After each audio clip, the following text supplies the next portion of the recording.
नमस्कार साथियों, वेदांश की कहानियाँ यूट्यूब चैनल में आपका हार्दिक स्वागत है। आज मैं आपको बताऊंगा गंगा मैया का जन्म कैसे हुआ था और कब हुआ था।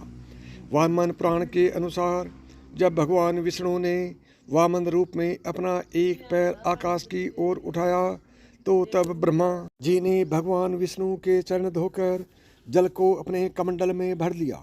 इस जल के तेज से ब्रह्मा जी के कमंडल में गंगा का जन्म हुआ। ब्रह्मा जी ने गंगा हिमालय को सौंप दिया।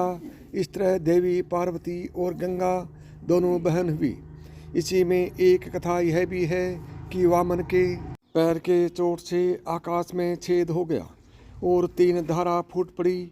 एक धारा पृथ्वी पर, एक स्वर्ग में और एक पाताल में चली गई और गंगा त्रिपथगा कहलाई। शिव पुराण में ऐसी कथा मिलती है कि गंगा भी देवी पार्वती की तरह भगवान शिव को पति रूप में पाना चाहती थी। देवी पार्वती नहीं चाहती थी कि गंगा उनकी सौतन बने। फिर भी गंगा ने भगवान शिव की घोर तपस्या की। इनकी तपस्या से प्रसन्न होकर भगवान शिव ने इन्हें अपने साथ रखने का वरदान दे दिया। इसी वरदान के कारण जब गंगा धरती पर अपने पूरे वेग के साथ उतरी तो जल प्रलय से धरती को बचाने के लिए भगवान शिव ने उन्हें अपनी जटाओं में लपेट लेते हैं। इस तरह गंगा को भगवान शिव का साथ मिल जाता है। मराठी लोक कथाओं में भी इसी तरह की कुछ बातें मिलती हैं। यहाँ गंगा को भगवान शिव की दूसरी पत्नी बताया जाता है। पार्वती गंगा को परेशान करती है, जिसकी शिकायत गंगा भगवान शिव से करती है। पार्वती के कोप से गंगा की रक्षा के लिए भगवान शिव उन्हें अपनी जटाओं में छुपा लेते हैं। गंगा के जन्म और नदी रूप में प्रकट होने की जिस तरह अनेकों कहानियां हैं, उसी प्रकार इसके मानव रूप में प्रेम की भी कई कथाएं हैं।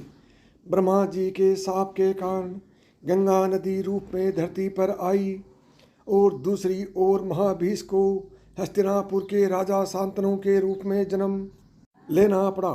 एक बार शिकार खेलते हुए शांतनु जब गंगा तट पर पहुँचे तो गंगा मानवीय रूप धारण कर शांतनु के पास आई और दोनों में प्रेम हो गया। शांतनु और गंगा की 8 संतानें हुई, जिनमें 7 को गंगा ने अपने हाथों से जल समाधि दे दी और 8वीं संतान के रूप में देवव्रत भीष्म का जन्म हुआ।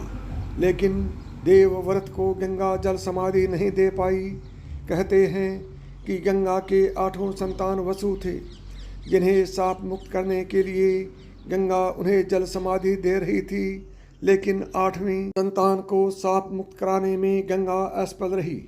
महाभारत की कथा के अनुसार देवी गंगा अपने पिता ब्रह्मा के साथ एक बार देवराज इंद्र की सभा में आई।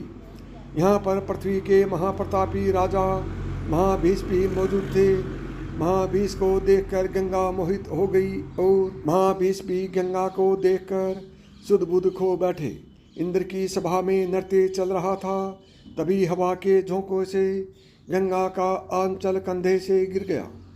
सभा में मौजूद सभी देव देवताओं ने शिष्टाचार के तौर पर अपनी आंखें झुका ली, लेकिन गंगा में खोए महाभीष उन्हें एकटक निहारते रह गए और गंगा भी उन्हें देखती रह गई।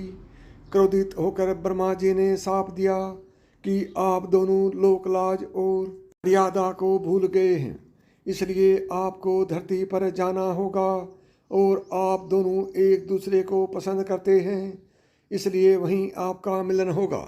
साथियों, यदि आपको यह कहानी पसंद आई है तो वेदांश की कहानियाँ यूट्यूब चैनल को सब्सक्राइब करें। नमस्कार दोस्तों, जय गंगा मैया।